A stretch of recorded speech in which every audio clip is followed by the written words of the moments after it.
Hi, welcome to my channel Advocate Narendra Madhav.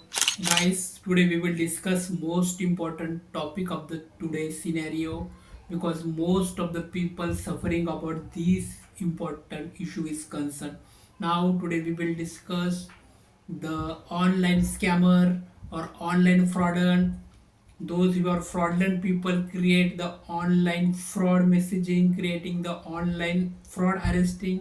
Now today we will discuss what is mean by digital arrest, what is the uh, criteria of the digital arrest और what is the Indian laws creating the digital arrest. दोस्तों आप सभी का स्वागत है मेरे अपने YouTube channel advocate Narendra Madhav पर। आज एक बहुत ज़्यादा इम्पोर्टेंट सब्जेक्ट के बारे में हम बात करने वाले हैं। सब्जेक्ट ऐसा है कि जिसे डिजिटल अरेस्ट कहा जाता है। डिजिटल अरेस्ट किसे कहते हैं और डिजिटल अरेस्ट क्यों इम्पोर्टेंट है। जैसे हम आज की जो जनता है ये ऑनलाइन मोड पर है, सब यंग जनरेशन, साथ ही साथ ऑल एज की जनरेशन भी, each and every person is available in online mode. तो यहाँ पर बहुत ज़्यादा संभावना ये बनती है कि लोगों को फ्रॉड क्रिएट करके उनके साथ धोखाधड़ी होने के चांसेस बहुत ज़्यादा होते हैं। तो इसी टॉपिक पर आज हम बात करने वाले हैं। तो नाउ आज का जो टॉपिक है वो है डिजिटल अरेस्ट क्या होता है और डिजिटल अरेस्ट भारत में इसका भारतीय कानून में इसका कोई प्रावधान है क्या, और आज की जो भी हम नए केसेस देख रहे हैं कि वो डिजिटल अरेस्ट क्या रहे, तो इसके ऊपर हम आज विस्तार से बात करने वाले हैं। दोस्तों वीडियो को आगे बढ़ने से पहले आप सभी को रिक्वेस्ट है कि चैनल को लाइक नहीं किया है तो प्लीज़ लाइक करो और सब्सक्राइब करो, क्योंकि लाइक और सब्सक्राइब करने से ये चैनल पर आपको कानूनी संपूर्ण जानकारी फ्री ऑफ कॉस्ट आपको मिल सकती है। तो please like and subscribe it. Now guys, move on the today's topic, what is mean by digital arrest, how to create digital arrest, or what is the criteria of the digital arrest, or whether any Indian law whether any Indian law plays the vital role for these particular offenses, creating, और क्या भारतीय कानून में इसका कोई प्रावधान है, इसके बारे में हम तो बात करने वाले हैं। लेकिन इसके साथ साथ ही इंटरनेशनल प्लेटफॉर्म पर डिजिटल अरेस्ट किसे कहते हैं और क्यों होता है डिजिटल अरेस्ट, ये भी हम बात करेंगे। तो ये सीरीज़ बहुत लंबी चलने वाली है, तो आप स्टे ऑन रहिए और लाइक और सब्सक्राइब करते रहिए। तो डिजिटल अरेस्ट किसे कहते हैं? In the legal sense, digital arrest is a new form of online extortion or scam. It is a new form of online extortion or scam where fraudsters impersonate police officers, CBI, NIA, cyber cell, custom or courier companies and force a victim to stay on a video call for hours, claiming that the person is digitally arrested and cannot disconnect until they prove their innocence. Now उस गाय इसे हम digital arrest कहते हैं कि जो digital arrest में सबसे पहली बात होती है कि जो फ्रॉड पर्सन होते हैं, जिसे हम फ्रॉडस्टर्स कहते हैं या स्कैमर्स कहते हैं, जो फ्रॉड पर्सन होते हैं, जो एक्सटॉर्शन करते हैं और कहते हैं कि इसका फॉर्म, सबसे पहले इंपॉर्टेंट फॉर्म यही है कि digital arrest is a new form of extortion doing a scam. इसमें बहुत सारे स्कैमर इन्वॉल्व होते हैं, बहुत सारे एक्सटॉर्शन करने वाले पर्सन इन्वॉल्व होते हैं, दो से ज़्यादा भी होते हैं और एक भी होता है। इसकी कोई ऐसी न्यूमेरिकल डाटा यहाँ पे मायने नहीं रखता। और साथ ही साथ उनका उद्देश्य क्या होता है? तो उनका उद्देश्य होता है create a fraud call to the innocent person.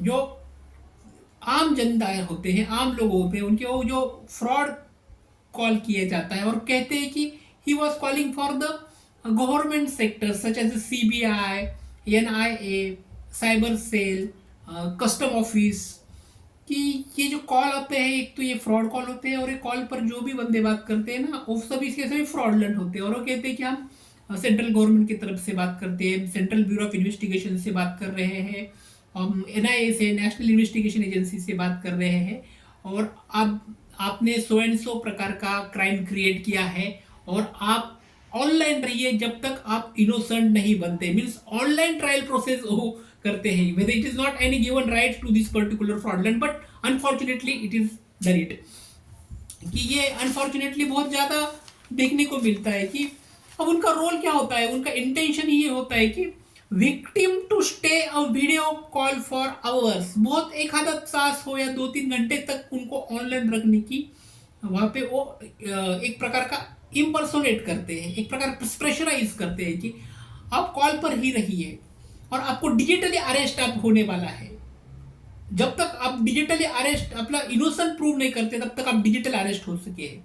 तो जब आपका इनोसेंट प्रूव करो तभी आप डिजिटल अरेस्ट से बाहर हो जाओगे। ये इनका कहने का मेन तरीका होता है। जो फ्रॉडलेंट पर्सन होते हैं, जो फ्रॉड स्कैमर्स होते हैं, जो डिजिटली अरेस्ट करने की एक प्रकार की आदमी को धमकी देते हैं, एक प्रकार आदमी को धमकाया जाता है कि आपको इस प्रकार का डिजिटल अरेस्ट करने वाले हैं और हम सेंट्रल एजेंसी से बात कर रहे हैं, सेंट्रल इन्वेस्टिगेशन एजेंसी से बात कर रहे हैं, आपने सौ तरफ का क्राइम क्रिएट किया गया है। There is no any concept of digital arrest in India. Whether we saw the Indian legal aspect is concerned, in legal whole of the aspect, we never saw any digital arrest phenomenon. But when we saw the cyber law is concerned, it is 100% cyber law. जैसे कि भारतीय कानून के प्रावधान में digital arrest की कोई भी बात हमें देखने को नहीं मिलती, लेकिन जब भी हम साइबर फ्रॉड देखते हैं, साइबर क्राइम के बारे में देखते हैं, तो साइबर क्राइम में ये हमें डिजिटल अरेस्ट का फॉर्म देखने को मिलेगा। इसके बाद हम देखने वाले कि हाउ टू स्कैमर वर्क्स। जो स्कैमर होते हैं, जो स्कैम करने वाले पीपल होते हैं, जो फ्रॉडलेंट पर्सन होते हैं, वो किस तरह का उनका कार्य करते हैं। तो scammer usually follow this particular pattern, उनका एक पर्टिकुलर पैटर्न होता है। They should follow this particular pattern and impersonate forcefully to the आम जनता जो होती है उनको इम्पर्सोनेट करते हैं, फोर्सफुली उनको डराया जाता है कि you should not go against without any call. तो सबसे पहले कुछ स्टेप्स हम यहाँ पे देखने वाले कि किस प्रकार के स्टेप्स होते हैं कि जहाँ पर डिजिटल अरेस्ट होने की संभावना होती है। कि सबसे पहले जो स्टेप्स होती है कि जो स्कैमर है, जो फ्रॉडलेंट पर्सन है, वो फेक कुरियर या डिलीवरी इश्यूज के बारे में बात करेंगे। Victim receive a call about parcel containing the illegal items such as drugs, passport, debit card, credit card, so and so. जो विक्टिम होता है उनको एक रिसीव कॉल आता है, उस रिसीव कॉल में करते हैं कि आप पार्सल आया है और पार्सल जो आपने लिया है वो पार्सल में ड्रग की कंटेंट्स मिल चुकी है। साथ ही साथ आपने जो पासपोर्ट क्रिएट किया है वो प्रॉस्पर्टी फ्रॉड है। आपने जो डेबिट कार्ड किया है, debit card so and so bank का है, वो भी फ्रॉड है। और इस तरह से आपको ही सो एंड सो प्रकार का जो क्राइम है उसमें आप इन्वॉल्व हो चुके हैं। और जब तक आप आपकी इनोसेंस प्रूफ नहीं करते हैं तब तक आपको ऑनलाइन जो कॉल है, ऑनलाइन कॉल पे ही आपको रखना है। ये फोर्सफुली फ्रॉडलेंट करते हैं। एक्चुअली यही फ्रॉडलेंट होते हैं और वो हमें फोर्स करते हैं, आम जनता को फोर्स क्या करते हैं कि आपने जो भी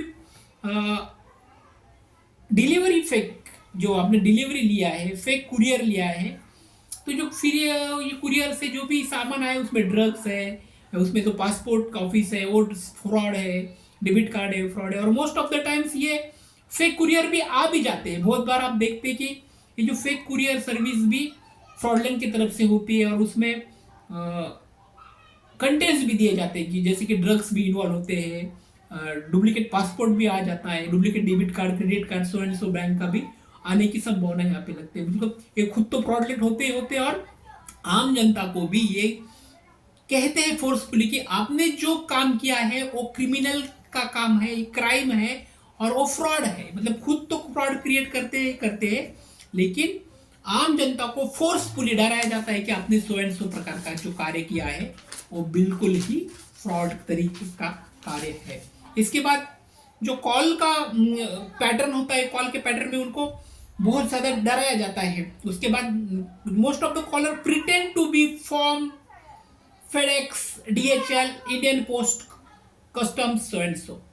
जो कॉलर आते हैं तो सो एंड सो कंपनी के नाम वापस लेते हैं। फेडेक्स जो कंपनी है बहुत बड़ी, जो कुरियर कंपनी है, डीएचएल जो लॉजिस्टिक है, जो यहाँ पे जो काम करने वाले बड़े बड़े नाम है वो लिए जाते हैं। या फिर इंडियन पोस्ट से भी बात कर रहे हैं कि हम इंडियन पोस्ट के ऊपर अपने सो एंड सो प्रकार का क्राइम किया है और हम वहाँ से बात कर रहे हैं, हम कस्टम से बात कर रहे हैं, हम इंडियन पोस्ट के इन्वेस्टिगेशन ऑफिसर बात कर रहे हैं, वहाँ के पुलिस इंचार्ज बात कर रहे हैं, और आपने जो काम किया है वो पूरी तरह से इलीगल है।